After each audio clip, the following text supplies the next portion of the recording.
Good evening. Today we are going to see some problems of column in mechanics of structure. Then just I will show you this effective length, both ends hinged or pinned. L, one end fixed, other hinged. L by root 2, both ends fixed. L by 2 and one end fixed and other free 2L. Now keep in mind you have to remember these formulas, or you have to remember effective length. If you remember effective length, then put this effective length in this formula, so automatically you will get all these formulas. So both we are not going to use, we have to use effective length or we have to use critical load formula. Then we have first problem, that we have to find out, or we have to compare strength of solid steel column to that of a hollow column of the same material. So you keep in mind material is same and having same cross sectional area. The internal diameter of the hollow column is so zero point 0.4 times external diameter. Both the columns are of same length and are fixed at their ends. Use Euler's formula. So now given data we have material, area, length and end condition of solid and hollow are same. Internal diameter of column is 0.4 of external diameter. So we have d equal to 0.4 d. Then area of solid column pi by 4 ds square, and then area of hollow column pi by 4 d square minus d square. But we know value of d, this is 0.4 d. So we have substituted this. So we have pi by 4 d square minus 0.4 d square. And if we will take d square common from this, then we will get in bracket 1 minus 0.4 square. And from this we will get this value, that is equal to 0. So this value we have 0.84. Now we have area same, as equal to h. So we will equate this, and by equating this we are going to get relationship between the two. So this pi by 4 gets cancelled, and if we will take square root on both sides, and then we will get, by taking square root, ds, that is diameter of solid column is 0.917 into diameter, this is of hollow column. Then we will see moment of inertia, that is of solid column pi by 64 ds4 and of hollow column pi by 64 d4 minus d4. Now again this value we have to put zero point 0.4 into capital D.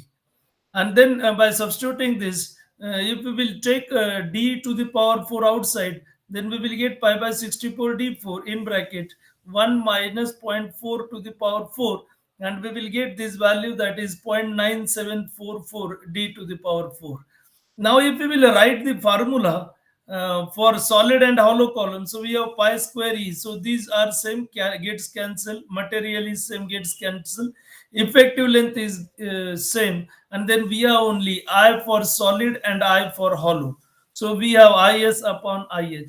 Now is, if we will see, pi by 64 ds4, and ih pi by 64.9744 d4. So pi by 64 gets cancelled. So if I will write over here pi by 64, here pi by 64, then this pi by 64 gets cancelled, and ds to the power 4 upon 0.9744 d to the power 4.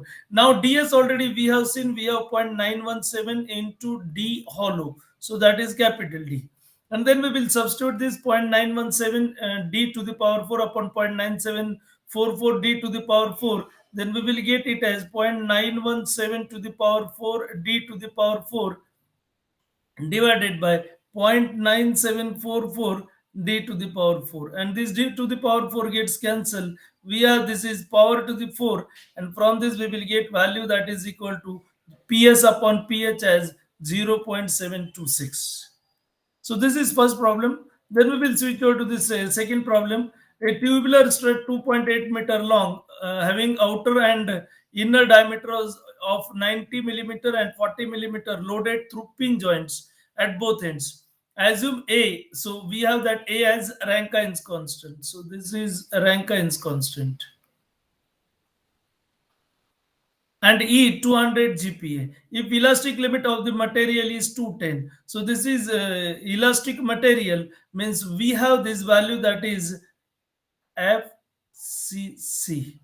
So FCC is elastic material which we have to use in Euler's formula, and Fy we have which we have to use in Rankine's formula. So now we have if elastic material 220 MPa, below what length of strut does not Euler's formula cease to apply? Now we have limitation of Euler's formula, and that already we have seen that we have lambda should be greater than or equal to root of FCC upon pi square E.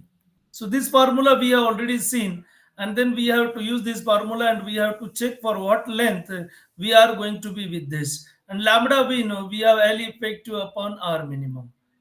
And then we have to see from this. So now we will start with this. So given data D, we have 90 and small d we have 40 millimeter. L is given 2800 millimeter. A is 1 upon 5800. E 200 into 10 raised to 3. Actually, this value we need not require. We are related with Euler's formula only. Then A pi by 4 d square minus d square. So 90 square minus 40 square into pi by 4. 505.09 millimeters square, and I pi by 64 d4 minus d4, and then we will get it as 3.09 into 10 raised to 6 millimeter to the power 4. Then we have to find R, which is under root of I by A, and we will substitute value of I, value of A, and we will get R that is equal to 24.60 millimeter. This R means we have a radius of gyration.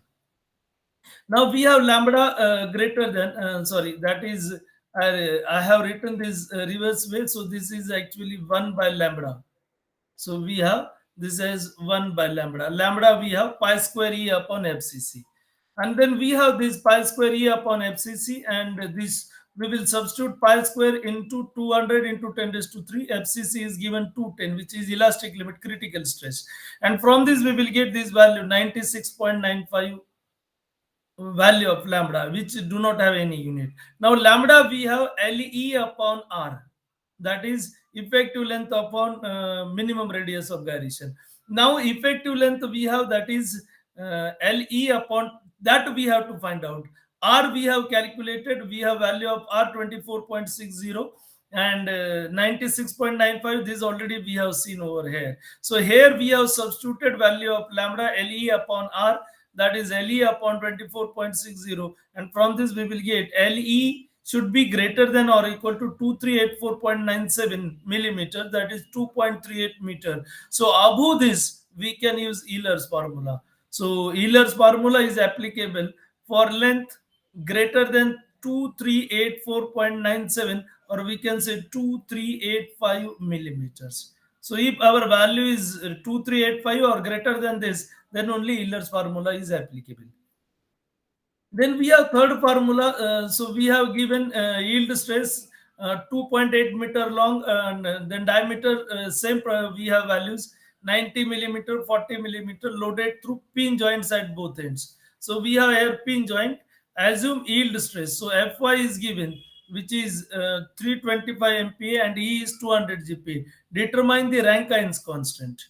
So we will have formula. If you remember, we have A, that is Rankine's constant, and then given data D90, L2800, Fy 325, and E we have 200 into 10 raised to 3. Now Rankine's formula we have, that is A, we have Fy upon pi square E. So we have, that is Fy yield stress upon pi square E, and we will substitute this value of Fy. We have 325, E we have 200 into 10 raised to 3. When we will substitute Rankine's constant 325 divided by pi square into 200 into 10 raised to 3. And from this, we are going to get value of Rankine's constant, which will be 1 upon 6073.60. So here we need not require length. Here we need not require any cross section for this. We have to just put the value Fy upon pi square E gives me 6073.60.